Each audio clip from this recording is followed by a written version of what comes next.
Hello, everyone. A very warm good morning. I welcome you all to this meeting of Young Indian Theosophists group. And as you all know, today's meeting is a symposium on the attitude of an inquirer by C.W. Ledbetter. So before starting, let us quickly sit in meditation.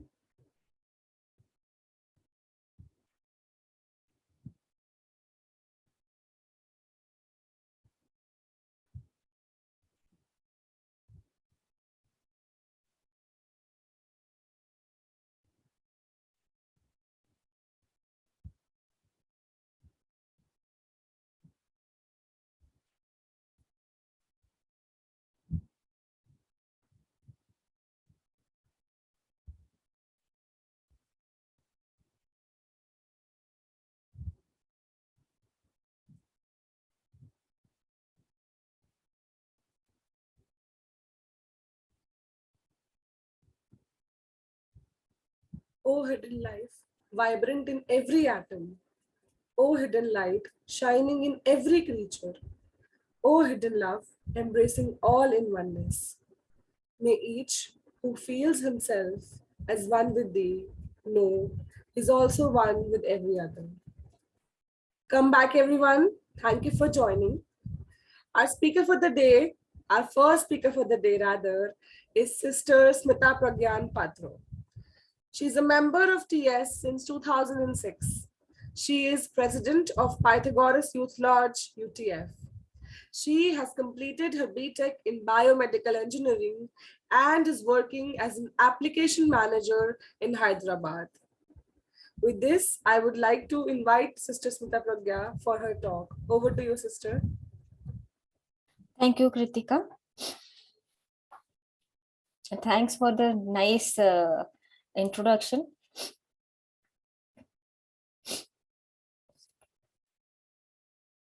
Yes. So today's symposium is on the topic, The Attitude of the Enquirer by C.W. Ledbetter. So the Attitude of the Enquirer was written by C.W. Ledbetter in the pages of the Adyar Bulletin.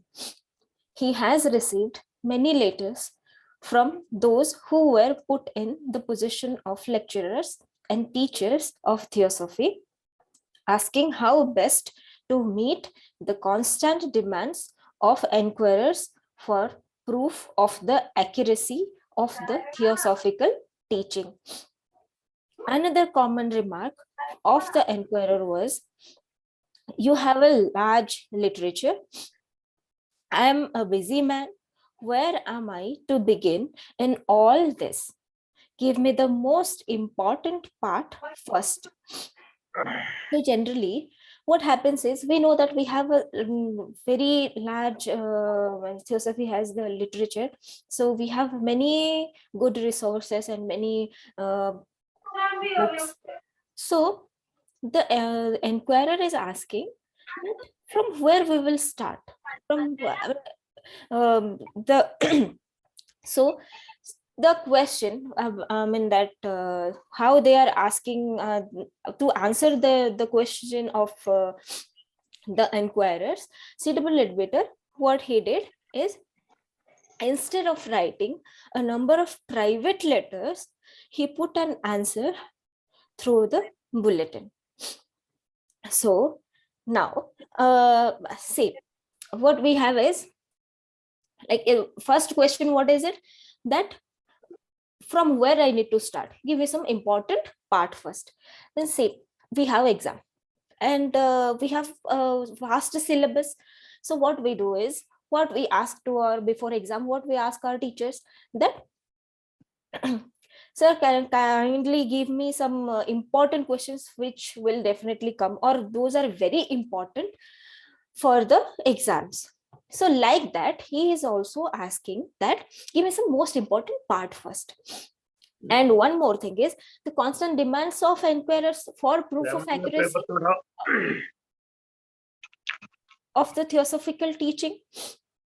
So see, we know that laws of karma, we know evolution of man.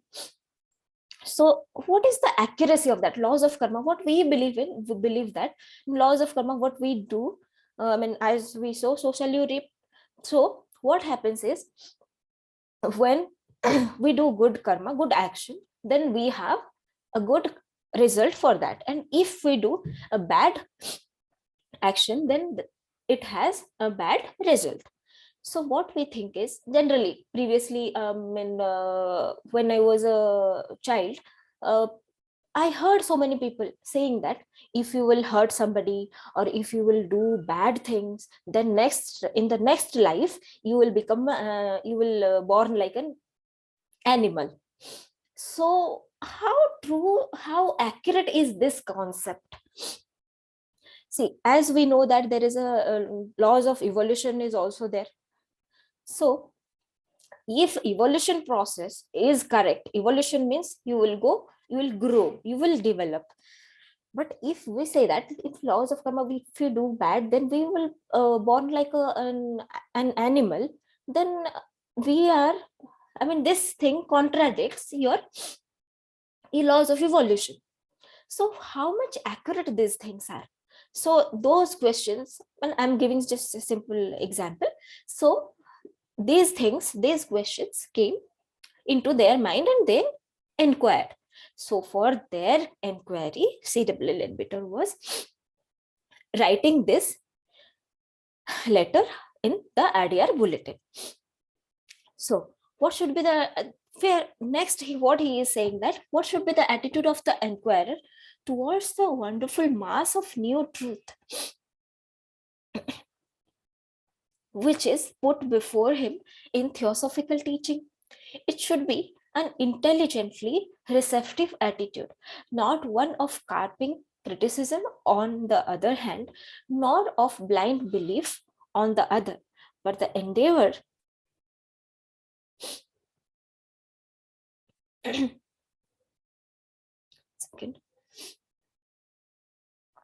but the endeavor to understand the different facts as they are presented to him and to make them his own. So what he is saying, that it should be an intelligently receptive attitude. So what is an intelligently receptive attitude? Means which is not carping criticism. We are not, I mean, whatever we are given, I mean, the teachings or any knowledge, we shouldn't criticize it. And on the other hand, we shouldn't have blind belief.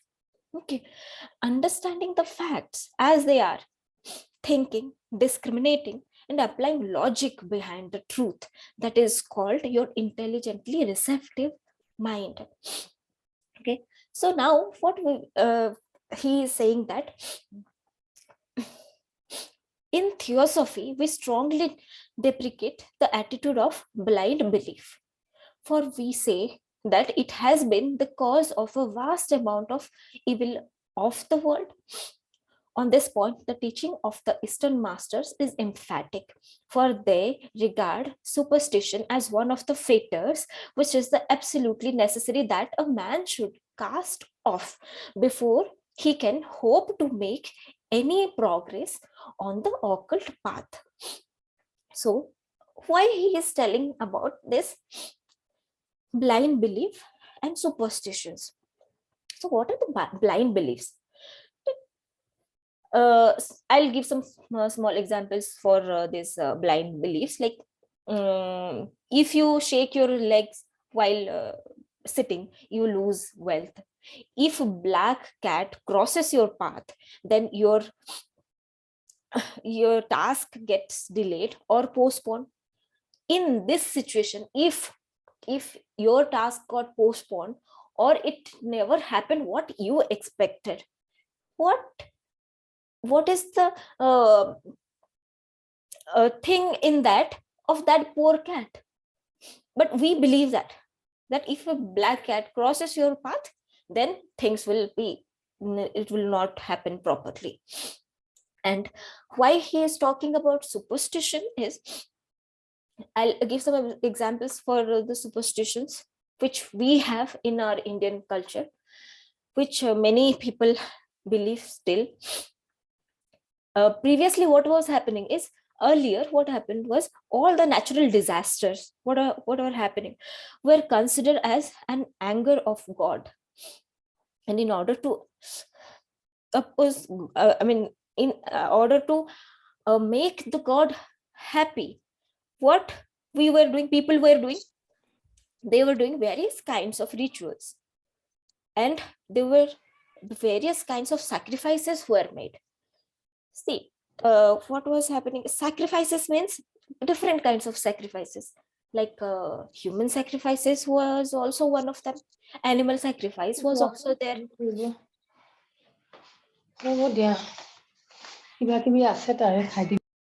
and some material sacrifices are also there.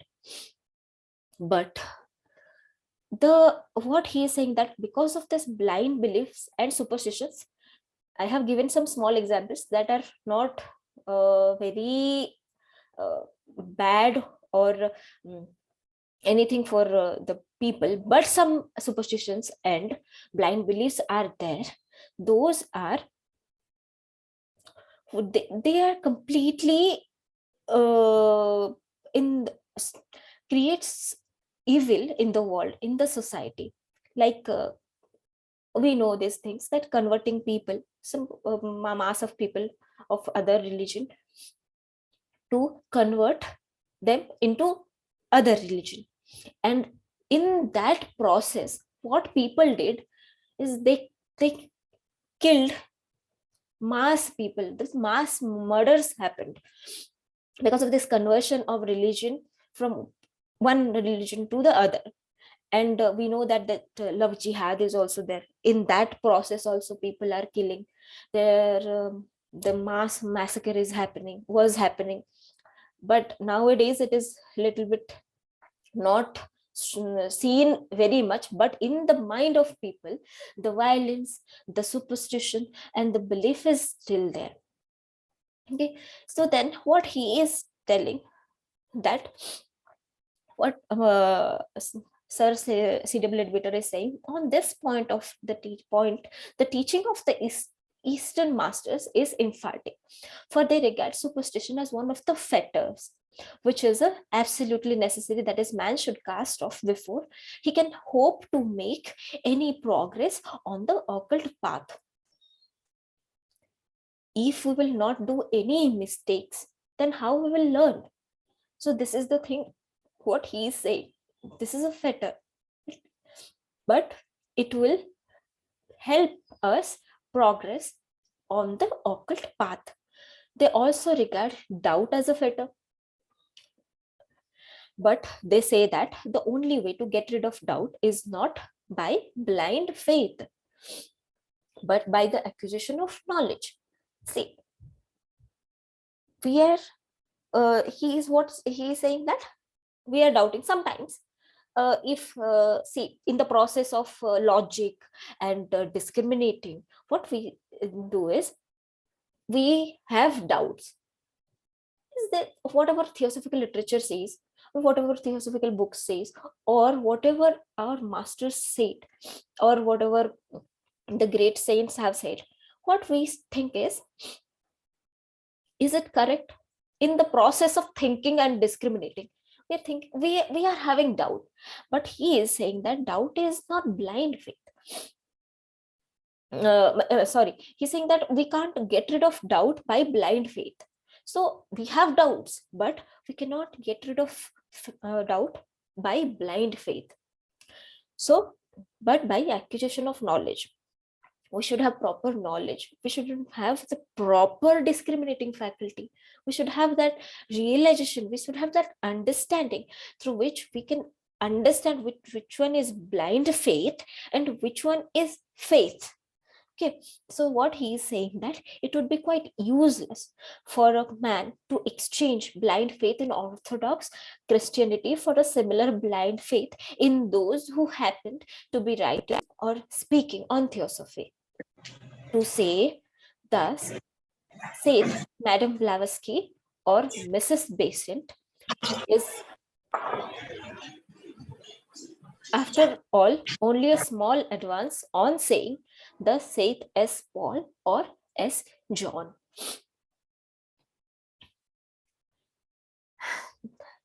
Then he says, we who live in Western countries have a bad heredity behind us in these matters, for the point of view of our forefathers has usually been either the blind faith of the unintelligent and biased person or the blank and rather militant incredulity of the materialist. So, what is an unintelligent and biased person? We know that gender biasing is there, religious biasing is there. So these are the things which unintelligent people or biased people does. What we think is what our religion says or does, that is only correct, and other religions, whatever they are saying, whatever their rituals, their culture says, or whatever their scripture says, that is completely wrong. What gender biasing means, what as I'm a female, what I'll think that what I'll do, what I do, or what I say, what I think is correct, the other gender is wrong, right? So this is the thing an unintelligent and biased person does. We have so many bias. uh, we are biased with so many things. So, and he is saying, or the blank and rather militant incredulity of the materialist.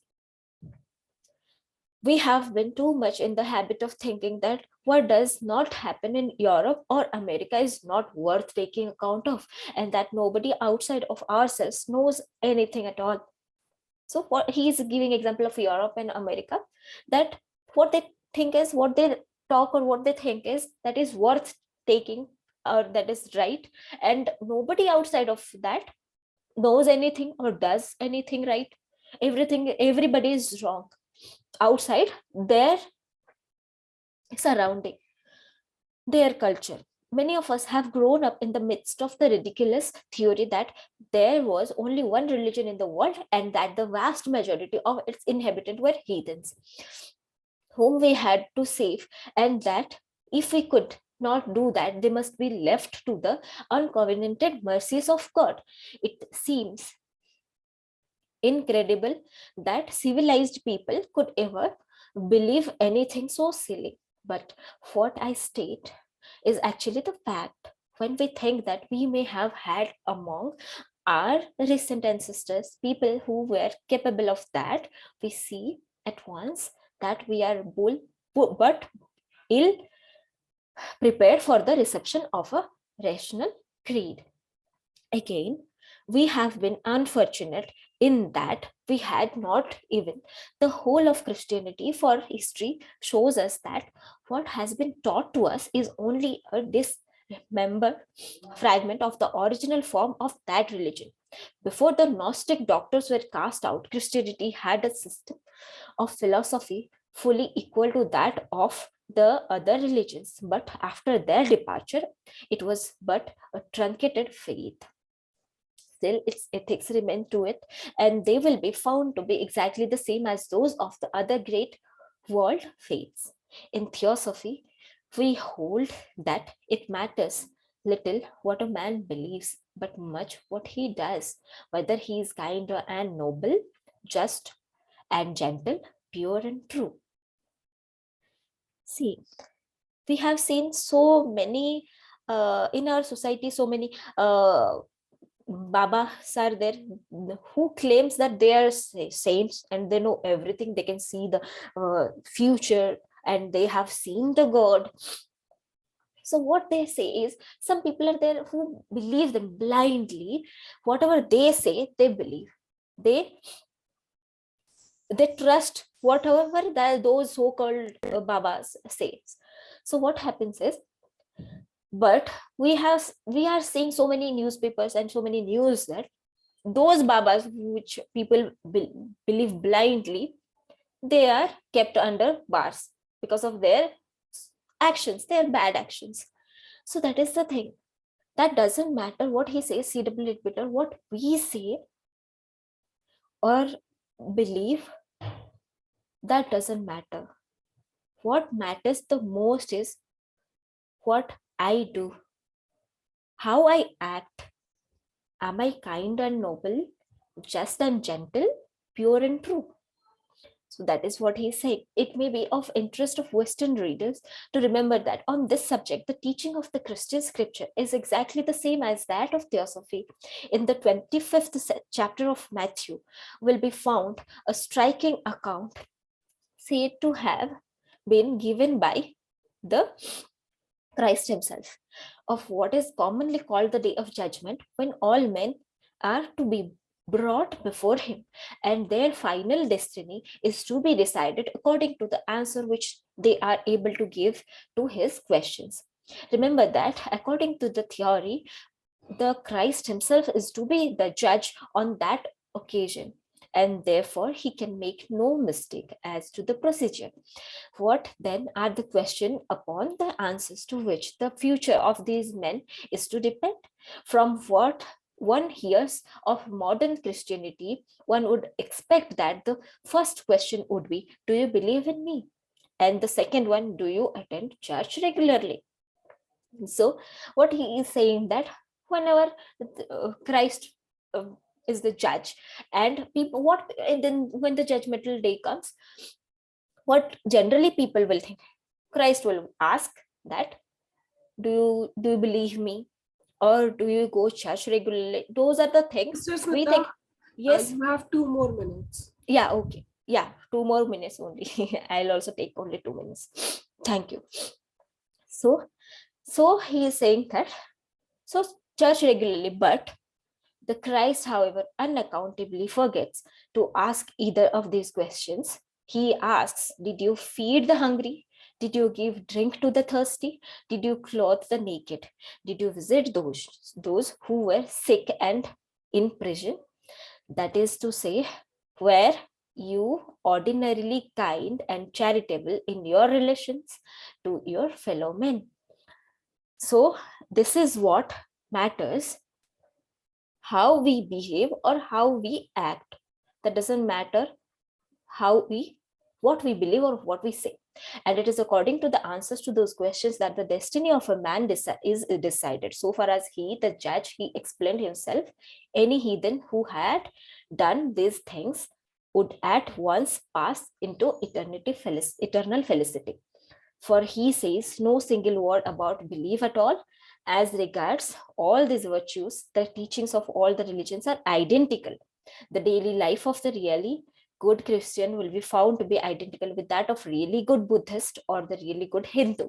One will call his religion exercise by the name of prayer, while the others call them meditation. But in the nature of them, there is little difference. Each enjoins the practice of the same virtues, each reprobates the same vices.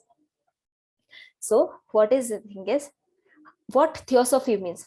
With this, I will conclude.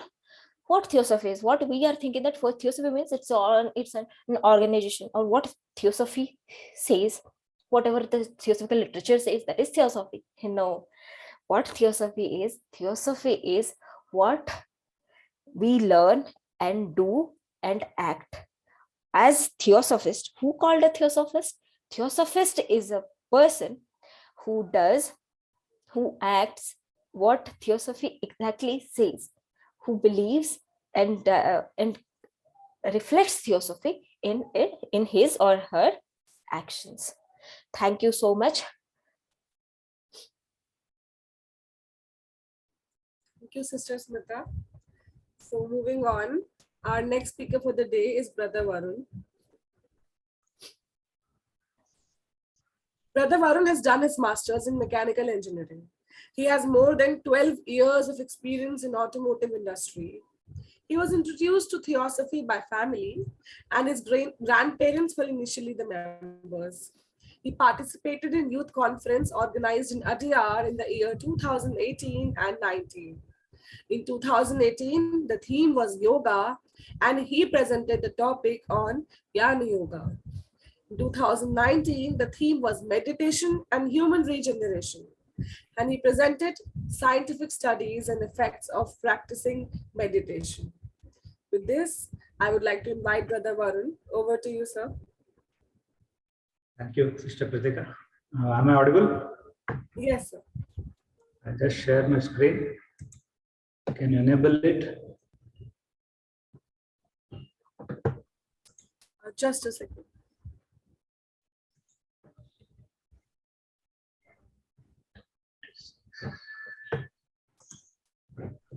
Sister Smita, could you please make him co-host? I'm doing it. One No second. problem. Meantime, I'll start off in the interest of time. As Sister Smita was pointing out, so as a theosophist, especially those who are starting, so what are the main questions? So she clearly pointed out that we should go beyond the beliefs, what our beliefs are based on our culture, etc. And we should not have blind belief, and we should be open to the right information, discrimination. That kind of an attitude is very much required, because theosophy doesn't talk about just theory. Most of the things are practical, and it goes beyond mysticism, or it talks about occultism. So when such subjects are there, so we cannot outrightly reject what is being said, or we should not blindly believe also whatever is said is correct and go ahead, because if you don't question certain things, you will not be able to understand it in the right perspective, right?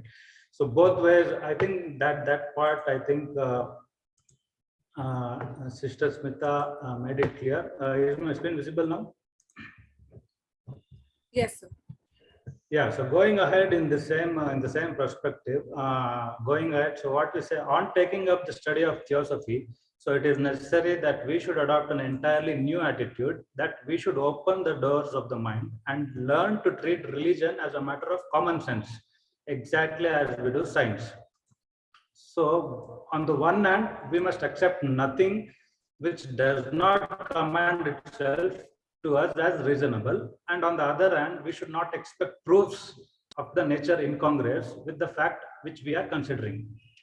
So here what is telling is the same thing. So we cannot either accept something which is not reasonable to us with the right kind of knowledge that we have. So we should be able to differentiate, and we should not blindly believe and accept that is something which is not at all reasonable to us, which is not scientific. That is what on one part. On the other part, we should not expect proof also of the nature which is in the nature. For some of the concepts, like we say, masters are there, and the law of karma is there, and everybody would have not experienced it.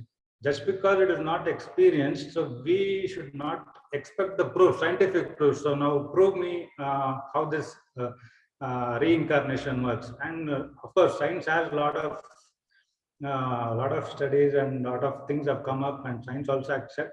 We see that life after death and such experiments are done, and we come to know. But some of them will say, if I cannot experience it, I will not believe it. So I want the proof. So that kind of an attitude will limit us to some sort. So when I come to this, I'll just go over a popular example that what we see. One second. Okay. Yeah. Anyway, most of us in our Hindu thing, we know, right? When we sit for meditation, the one thing that we say is always keep your spine erect, right? So that can be represented as like this, right? When we say keep your spine erect, so can I represent it by the straight line here? I think anybody can confirm it, so that Yes, sir. So just for the sake of representation, I'll make this straight. So that represents that keep your spine straight. The next immediate thing what we speak when we talk about meditation is your inhalation and exhalation. So where does your inhalation and exhalation happen? It will happen through your nose, right? So nose has two openings, right? On right side and left side. So instead of representing it like this, it's like a number 8, right? Instead of representing it like this, so I will represent it like this. The nostril, instead of representing side by side, I'm just representing it up and down. It gives a certain representation, right? So, and the other thing that we do when doing meditation is we chant Om. So whenever we are chanting Om, what happens? What will be the shape of your mouth? Om, when you count, the shape of your mouth will be round, right? So I will represent it like this. So what does it show to you? It shows the number 108, right? Anybody can confirm? Anybody could see Yes, what? sir. Yeah, it shows the number 108. It is very popular in Indian culture. 108 has a lot of significance. But does anybody question what is 108 scientifically? Does anybody try to understand what 108 actually means? So we know one side what is meditation. We have heard a lot of things on 108. But can we link this? So can we believe that 108 is scientific now? And do you think that whatever I have explained, 108, is that the only meaning for 108? Because certain things they say you have to do 108 times. That japa they do, they have 108 beats, right? So they have said that, but the inner meaning they have not revealed it. You will not find that inner meaning in all the books because they want you to experience it. They won't give all the meaning, all entire meaning, right? So that is what they're telling. On one side, so at certain point, a common sense attitude will enable us to determine whether we can know a certain thing positively or whether it is necessary to take first what seems to be a reasonable working hypothesis.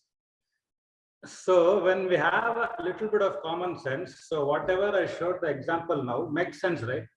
It looks scientific, the spine should be erect, inhalation exhalation happens through the nostril, and when you chant om it will be a shape of like this. Maybe it was given in this mystic way so that you understand it while you're doing meditation it becomes difficult to concentrate. So each time you do 108 times meditation, if you think of these three things always, whenever you are chanting om, you keep your spine straight, inhalation and exhalation, concentrate on inhalation and exhalation, and concentrate on the shape of your mouth or whatever, so that your mind, your thoughts are not going anywhere. Your thoughts are always, each time you're doing 108 times while you're doing, you think of just these three things, spine erect, these three things. If you're keeping, your mind is always focused. So maybe that was one of the reasons, we don't know. What I'm saying maybe just one of the concept, but we all know 108 has a lot of other meanings as well. So when you have a common sense, that's what we're saying. When you have a common sense, it becomes very easy to differentiate. Yes, this looks scientific. Yes, I can look at it. I can look at studying it and taking it further. Your decision making should becomes easy. That's what is telling. Or whether it is necessary to take first what seems to be a reasonable working hypothesis. Yes, what is hypothesis? Hypothesis is nothing but something which is said. Hypothesis is an idea that is suggested as a possible explanation for something, but it has not yet been found true. So it is not yet found true, but I know, yes, this looks to some extent scientific, so that I can look into it further. I can refer to some other books, or I can experience it on my own and try to find out what it is. So that is an hypothesis. So always you should have a mind of an hypothesis. You should working hypothesis. You cannot outrightly reject anything that theosophy says, because mysticism is one thing, and beyond mysticism comes occultism. So most of the things that theosophy talks about falls under this occultism, and most of these things will not have scientific proofs. So that's what we need to have, this working hypothesis kind of a mindset. So when we have this mindset, what happens? So we do not outrightly reject anything. At the same time, we do not accept it blindly. Both the things are there. So we are thinking, yes, it is scientific. I am ready to look further and find out to myself. It is not, I will work out those things on myself. I'll study, I'll experience it myself. If it comes true, yes, I'll believe. Or yes, maybe if not today, I will keep trying again and again, and maybe I'll come to know sometime down the line. So that kind of an attitude should be there. That's what it is telling. So in the valuable exercise, for the student to think carefully which of his beliefs in ordinary lives are really founded upon direct personal knowledge. He believes, for example, the earth rotates upon its axis. So we all know it is scientifically proved now. But yet all the evidences of daily life goes to prove against exactly the contrary. The ground is stable. So on one side we are saying the earth rotates about its axis, but what we are experiencing, we are not feeling that earth is rotating on an axis, right? We always feel that the earth is stable, the ground is stable, the sun is rising in the east, going and setting in the west, the sun and moon is moving, the earth is stable. That's what we generally think, right? See, the sun, moon, or the star do not really move above him exactly as they appear to do. So there is proof available of the rotation of the earth. We know, scientifically we know. Now when they have talked about this experiment, maybe if time permits, at the end we can play this experiment and we'll look at what this experiment is. But for the moment, I'll just skip this. So here again he is telling, he knows that the earth rotates. If he has not, he does not know it. It is simple, right? If he knows, a scientist knows this, so he believes this and he is ready to look beyond this. But if a person who does not know it, does not believe it, he may outrightly reject it. He may outrightly reject it. An uneducated who is not intelligent enough to think or understand, it's very difficult for them to convince, because they decide and they conclude. The moment you conclude, we do not think on it further. So that is the possibility. But if you are on the working hypothesis kind of a situation, you are not fully accepted it, but you're also ready to study about it. So that's the main difference here. That is the main catch, what a theosophy student has to learn. So he believes it on good evidence, but it is not the evidence of his senses. A reasonable hypothesis is necessary in order to induce a man to work. So that's what he is telling. So again, here it talks about a lot. There are a few things. So theosophy is not a, theosophy has a considerable literature. So we all know this, but it has no inspired scriptures. We who write books on various branches of the subjects put before our friends the results of our investigations, and we take every care that what we state shall be scrupulously accurate as far as our knowledge goes. But the model which we set before us when we write is not a sacred scripture but a scientific manual. So whatever books that Leadbeater or whatever Annie Besant or Blavatsky has written, it is like a scientific manual, right? If you read a secret doctrine, everything, although we do not understand, we may not be able to understand it completely, it's more of a scientific manual, what they have experienced. What they have experienced, they have written it out. So that is not an inspired scripture, but it's like a kind of a manual. So that's what they're telling. It's like a scientific manual. So far as the Western world is concerned, the study of Theosophical Society is comparatively a new one. Although in the East, many books have been written in which these matters are expounded, but these Oriental books naturally do not approach them from the modern scientific point of view. Our plan in verifying the information originally given to us has been just what has adapted in the beginning of sciences of chemistry and astronomy, a careful observation of all the phenomena within reach, their tabulation, and the endeavor to deduce from them the general laws which govern them. So that's what the example, same example as I gave, 108. Not everything is revealed out of 108, because it has to be understood by certain people only. The people who experience it, theoretically, yes, some knowledge they can give about 108. But when you combine practical with theory, the experience that one undergoes is different. So he is the one who completely understands it. And whatever he has understood, he will write out a manual. It's like a scientific manual. It's not an inspiration kind of a scripture that Theosophy gives. It's all scientific module. But whatever I have given is not the end. So that's what they're telling. Whatever I have given is my perspective of that truth. So you may need not accept it completely. You take it as an hypothesis. Yes, it looks scientific. Maybe I might be wrong. The person who has written the book, it is his experience, but I will experience it myself and come out with my own study. So that is completely acceptable. That's what should be the kind of an attitude they're telling. Finally, coming down, there are 6 very important points. Our attitudes to theosophy should, I think, be characterized. So whatever Sister Smita ji has said and whatever I have explained so far, it's like a compiled. So the first point is we should not extend blind belief. So that was very clear in the first session, in the first part which Sister Smita ji took. So we must preserve an open mind and an intellectually receptive attitude. I think this point also was covered in the first session, first half of the session. The third point, we should accept as working hypothesis the truths which were given to us and should set to work to prove them for ourselves. It's not for somebody else. Yes, When we can prove it to ourselves. So when we decide something that it is not true, what happens? We'll never work on that. So when we have this working hypothesis, what happens? We will actually work ourselves on this. So that's the main criteria here. So that is one thing. It's very, very important. We should realize that this teaching set before us the scheme of the logos for his universe, and that the condition of making progress in that universe is to learn the rules of that scheme and set ourselves to work with them and not against them. This is very, again, very, very important.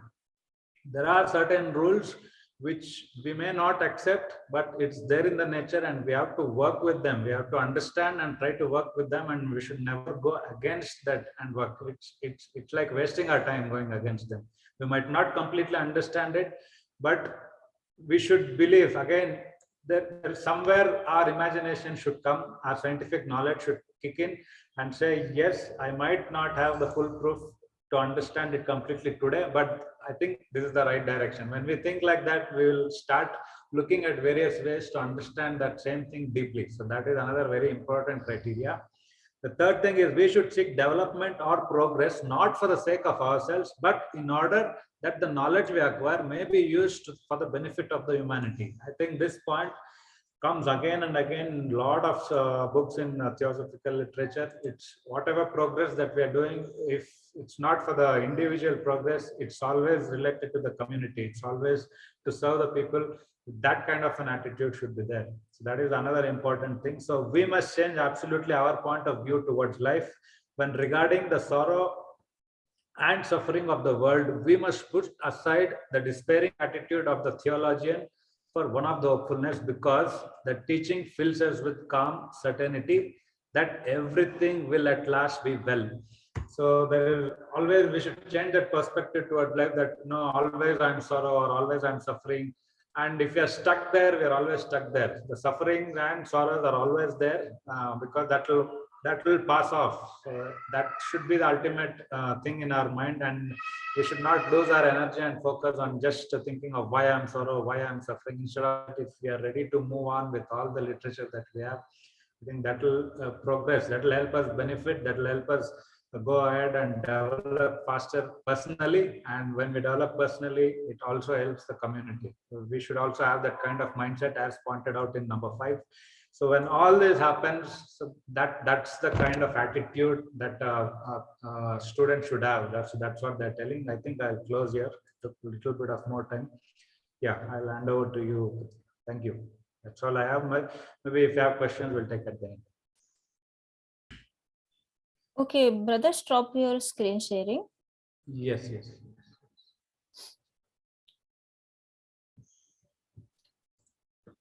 Yes.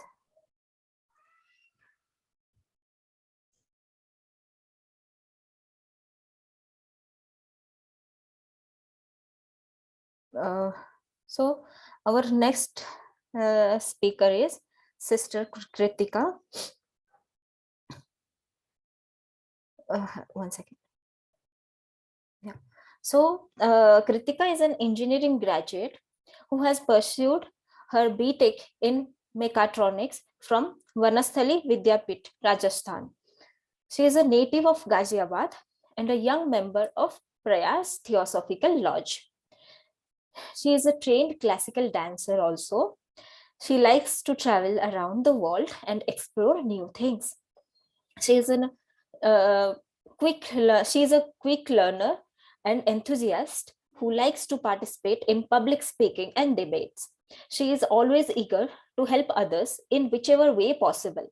She has participated in youth camp at Bhawali and actively taken charge of coordinating camps and events of younger members and anchoring of meetings. She is a regular facilitator and moderator in Young Indian Theosophist group.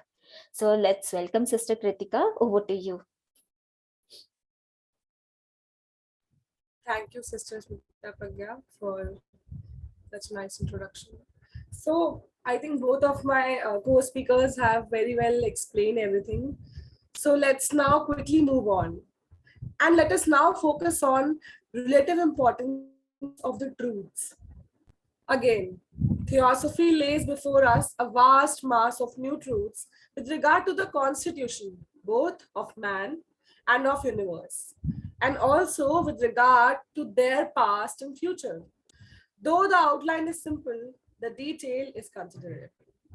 We have therefore to think in what order we shall consider these truths. What is their relative importance? It seems to me that they group themselves naturally into three great classes. First, the ethical teachings and the reason for them. Second, the explanation of the constitution of man and the planes on which he lives. And third, the remainder of the teaching, the great mass of information about planetary chains and earlier races of mankind. They come thus in order of importance because the knowledge of the ethical teaching and the reason for it is necessary for the daily life of man. Because as he learns even a little of it, he can instantly proceed to put it into practice. The ethical teaching of theosophy is precisely the same as that of many, and in fact, all of the religions. There is therefore nothing new for us to learn here. The only difference is that theosophy gives us a scientific reason for our ethics, which most religions do not. This consideration of the reason for ethical teaching involves a very large block of the theosophical teaching. For the ultimate reason for all good action is that it may be in harmony with the divine plan, the will of the Logos, that we may understand what will be in harmony with it. But we must first try to grasp as much as is possible for us of that divine plan itself. This involves a consideration of the nature of God and the method of his working, and also his relation to man.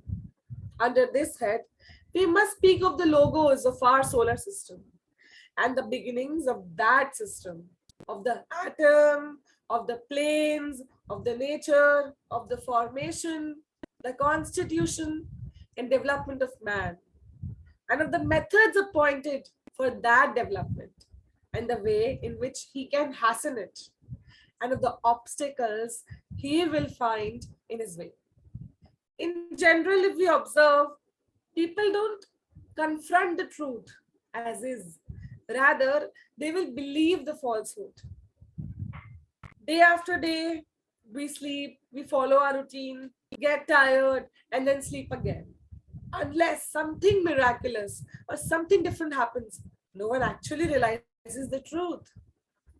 Truth does not need to be created. Theosophy tells us that truth is already there. Go and just get it.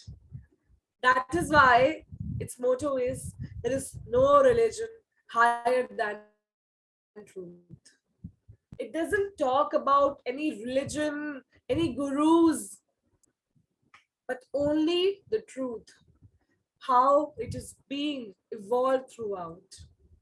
People get attracted seeing the bigger packet of chips rather than considering the fact that it is just the extra gas which is filled inside it, which actually makes it bigger. We need to realize the truth. Any falsehood, howsoever big it may be, should not be engulfing, and truth should definitely stand out.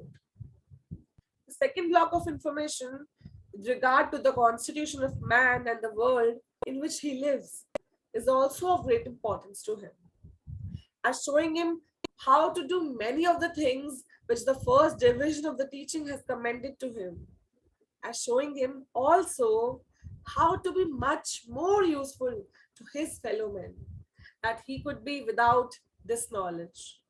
Under the second heading, we must take up in greater detail the various vehicles of man and their relation to the different planes of nature. We must learn to understand ourselves in order that we may direct intelligently the complicated machinery of the vehicles. This is an intensely practical consideration for us. We are living upon all these planes now, though actually most of us do not know it. We are using our mental and astral bodies as bridges to carry to the physical brain the messages from the ego and to carry back to him in return the information which they obtain from external impacts of all sorts. Unless we understand these bodies, we cannot use them to the best advantage. We cannot get out of them all that we might. Apart from the fact of that constant use, we spend about a third of our lives in the astral body, in a state which we commonly call sleep. After the physical death, we enter upon a long life in these higher vehicles. And it becomes once more obvious that the more we know about them, the more efficient and the more comfortable will this life be. That is why we hear sleep is the brother of death. Have you ever seen dead people in your dreams? It is because while we sleep, we reach that plane. And that is why we can see the other people already living there. But the only difference is that we can come back after a while as we are sleeping and not really dead. These higher bodies have their powers and their capacities as well as the physical body. If we understand them, we can utilize all these for our own advancement and for the helping of our fellows so that their study is eminently practical. Now let's come to the third division, which is which treats of the past evolution of man. It deals with the planetary chain of which our Earth is a part, with its relation to other chains in the solar system, and with the successive light waves which have passed over these chains. It takes up the question of the work of the great official who superintends the formation of each root race and its subdivision into branch races. It explains how men come to be at such different levels in life and accounts for the formation of classes and castes.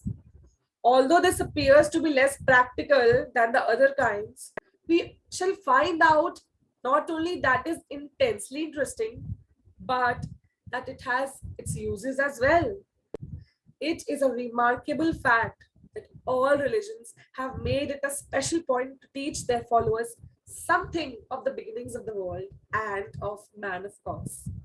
In the Jewish scripture, you have extraordinary story of the earlier chapters of the book of Genesis, which is unfortunately adopted just as it stands by the Christian church. But actually, each religion has some such story, even those of the savage tribes. It is clear, therefore, that those who found religions must know that this information is of great importance for man. Madame Blavatsky has followed in the footsteps of her teachers in that respect. Doctrine is a sermon upon the text of the stanzas of Zion, which give an account of the origin of man and of our system. I have not read the secret doctrine, but as I have read few articles and grasped from the talks by the other senior theosophists, I came to know that it is such a foresighted writing, something which gives us not only a futuristic view, but also talks about the past. And someone, definitely someone who has seen the future, can only tell about it. The truth is that in this great family of humanity, no one is of the same soul age. Some have lived here many more times in the school of life than others. And so they have more wisdom, more capacity, more insight, and more control. The evil or ignorant man is a younger soul, and he will learn and grow by learning from different experiences of life. Progress is just like a cycle. First, we are a small baby, then we become mature, then old, and then after a long rest, young and youth again, picking up the threads of life just where we left them the life before. You must have seen kids of your age, or maybe people of your age, achieving the topmost score or position or grades. They eat the same thing you eat, right? They don't have some pixie dust to sprinkle or some magic wand. Actually, when we say that this man is a genius, then it is not some gift from God, but rather life after life, men add to their power, and one day they are born as heroes, saints, or geniuses. Have you ever seen that it is a compulsion that son of a doctor will be a great doctor, or a great mathematician sons will be a great mathematician? No, right? Because what we inherit from our fathers and mothers is simply the kind of body and nervous system. They give us a good or a bad piano to play, but the ability to use it comes with ourselves. That is why and where we are our own ancestors. It is believed that a time will come when we will be nearing to or achieving the stature of a perfect man, and adaptive knowledge, power, compassion, and love. So, the point of first importance is that we should live the life. The second, we should understand our possibilities. And when we have got so far, we may then take up with advantage the study of past history. In following out thoroughly that first block of teaching, we have arrived at certainly in regard to the rest. If any man will do his will, he shall know of the doctrine. The best way to prove to oneself the truth of these theosophical doctrines is to take them for granted and to live as though they were true. Then the proof will soon come. Thank you.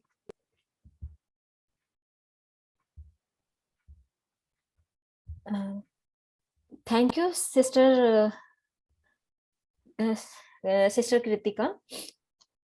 Thanks for the insightful talk, and it was so nice and amazing. And it was very easy to understand.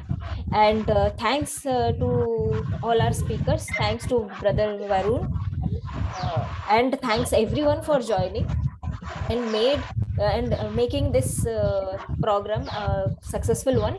And now the session is now the forum is open, the room is open for discussion.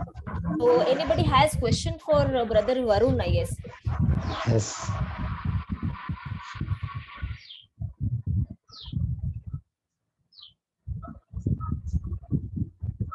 Except of 108. Ji. See, I just gave an example. We have heard a lot of things about 108. Whatever I explained is one of the ways of looking at 108. So 108. So we can relate now. We all know what is meditation. So we all know how to do meditation, how to sit in meditation. It's just a representation, scientific representation. It may be one of the way to represent 108. So what happens? So we know about dhyana, right? So in dhyana, we talk about concentrating on one object so that our mind is focused. Our mind is focused on one thought, or we can have an idea, or we can have a whatever sentence or whatever sentence we feel like meditating on. So we can have that idea or a concept, and or the image or whatever we feel is very easy for us to focus. So we can have that in mind and do dhyana, because that is object oriented. Because initially it's very difficult for somebody to focus uh, directly without any object or without anything. If we ask them to focus just on your thoughts, over a period of time they might lose track and the meditation is not complete. So initially what they refer is either guided meditation or have a concept in mind, or they do trataka, right? They keep a light, the lamp a light, and they ask you to focus. So there are different ways. Same thing, it's all the same thing, so that your focus is on one object. So this is also kind of jhana. So whenever you're doing inhalation, exhalation, they for some reason they have said it, do it 108 times. And nobody has mentioned what happens if you do 108 times, why you should do 108 times. It is left to the experience. They just gave the material, they gave it theoretically, and they left it to the experience of that user, whoever is doing. Because it is mystic, they don't want everybody to know this right? They don't want everybody to experience it, or we don't know what is the reason. They might have given all the scientific details, because if they have said something, they would have proved that something long back, 5,000 years back, whatever it may be the time. But they had certain kind of secret thing, or occult thing, or mystic. It's kind of a mystic. So they left it to the user to understand, to experience himself and find out the truth for himself. So similar to dhyana, if you apply a bit of science to it and understand that one, what I showed, one, it represents spine. It makes sense, right? It makes logically, it makes some sense. Now, second thing, what we commonly do in meditation is breathing, inhalation, exhalation. So that representation, and in between 2, 8, there is a small gap. So that gap is again, there is neither inhalation, there is nor exhalation. In that gap, there is complete space, blank space. There is no inhalation, no exhalation. It's completely blank. So it represents that. That shape represents. If you put it the other way, it represents infinity. If you put it like this, it's the same. Again, infinity has a lot of. It's a very big symbol. Maybe we can have a separate session on that. So it's same thing. If whenever you're inhalation, whenever you're doing a meditation, whenever you sit for meditation, each time when you inhale and exhale, if you can check on your spine position, check whether you're inhaling, exhaling, and what kind of experience you're having when you're inhaling, exhaling. And when you're chanting Om, whenever you make, just have a check of how your mouth is, what shape the mouth is. So what happens, it's the same thing as dhyana. Instead of having an object, you're checking on yourself, what is happening physically. So when you do this 108 times, some of them may experience something. I may experience different, you may experience different, but whatever you experience, that will enhance over a period of time and you will realize something. It is scientific. So just one way of looking at 108. Again, when you link it to the planets, they say 12 into 9 is 108. There are a lot of explanations. So when you have that working hypothesis kind of a mentality, so what happens? You will not reject any idea. So yes, this looks scientific, I'll consider it. I will work on myself. I will look for the similar material. I'll study it in different books and I'll try to understand in myself and enhance my knowledge further. So that kind of an attitude you should have. So to explain that, I just use 108. But that's just an example, just one way of looking at 108. There are many other ways. So thank you, Brother Varun. Does anybody else have any doubt or any suggestion? Otherwise, we'll close the meeting because it's time. I have shared one link. You can go through it. I thought of playing, but there's no enough time. Anyway, I shared the very simple experiment, whatever it's mentioned here. The earth rotates, I said, right? The earth rotates on the axis. So how it works, it's very simple. Anybody can understand. You can also share the link in the group. Yeah, WhatsApp I'll group. share the link in the group. Anybody has anything to say? Yes, Shinde sir is here. Shinde sir is there, yeah. Yes, sir. Actually, always I feel when young persons are participating and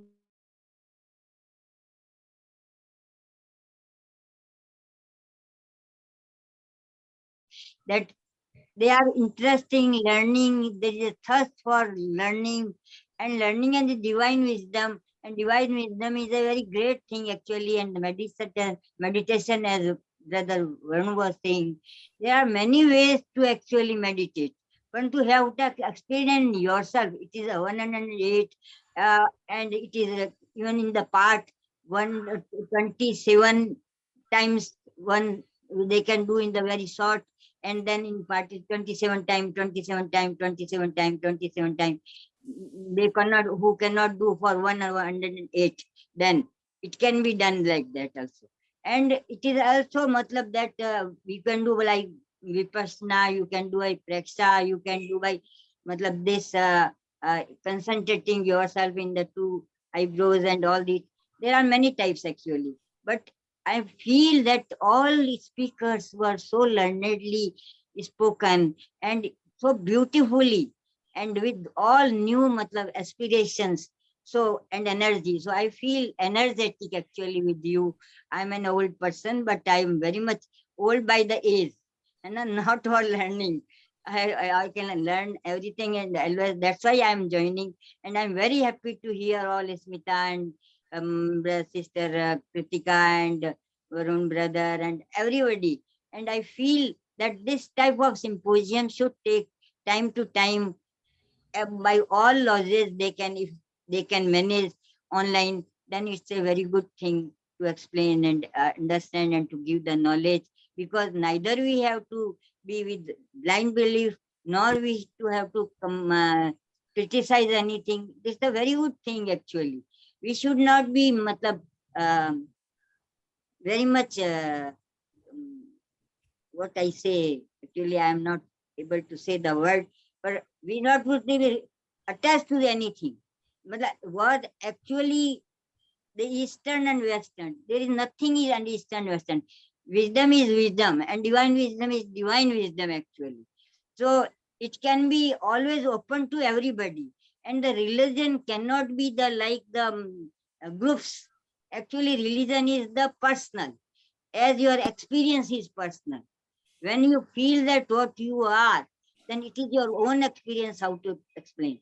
And then by wisdom and by words, and you try to explain, but you cannot explain your whatever is they say experience, how you felt the actually divine bliss and the ananda, and you cannot explain. You can just feel it, and then your beautifully said. You can by your behavior, everyone can other can understand.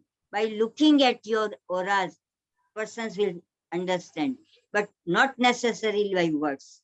So all these things, I'm very, very happy and very pleased to all you people, and I bless that may God bless you. Thank you. Thank you so much, Dr. Kamal. Shinde sir, who would This like is to... very Yeah. energetic Thank sister. you, Kritika. You are the moderator and very nicely conducted this three people's discussion. Very insightful discussion. And the topic we have selected is very nice. Attitude. See what this attitude, C.W. Leadbeater said, you can become a theosophical member and you can learn the teachings of theosophy. You can live theosophical life, but it is very, very difficult to cultivate theosophical attitude. What is this theosophical attitude to be cultivated? It is reconciling everything. Whatever distinctions are there, they are to be reconciled and brought to in one point focus, so that there will be no likes and dislikes. There will be no positive and negative attitudes. What is this attitude after all? Attitude, what attitude you have got?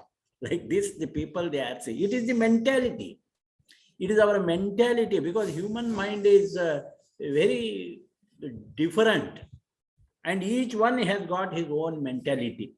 And the two main tendency of attitude are either we think positively or we think negatively. Either we act positively or negatively with the people, with the animals, with the plants, with the surrounding.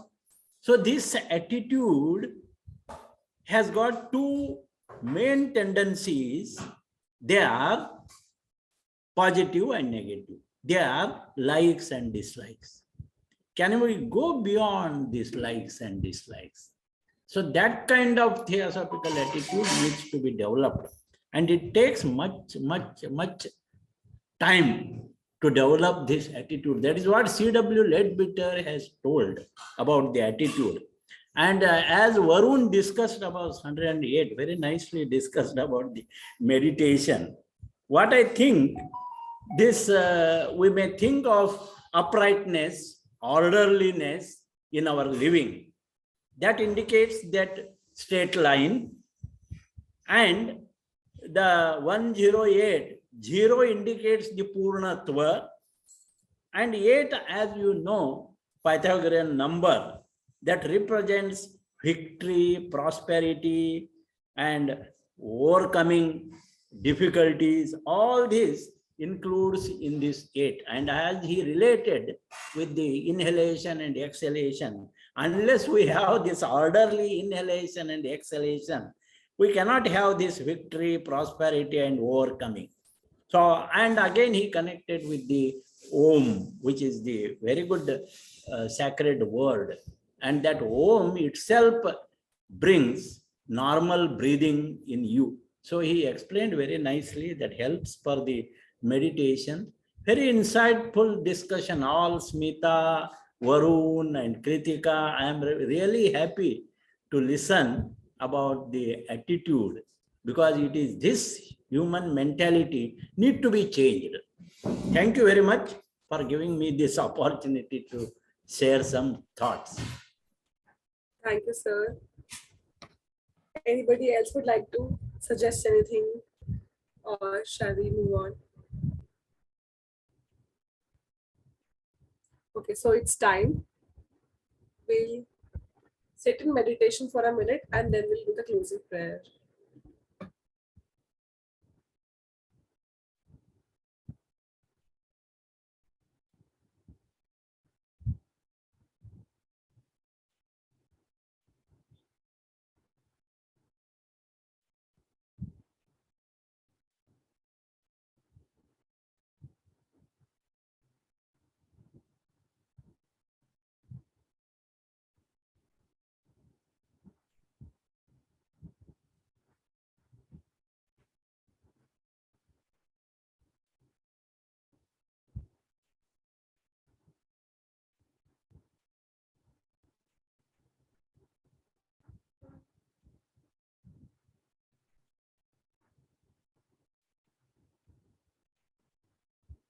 Om Sarve Bhavantu Sukhina Sarve Santu Niramaya Sarve Bhadrani Pashyantu Ma Kaschit Dukh Bhag Bhave. Om Shanti Shanti Shanti. Om. Thank you so much, everyone, for joining, and thank you so much, all the speakers. So let's meet next week and same time and same place. Till then, please be safe and enjoy every day. Bye bye.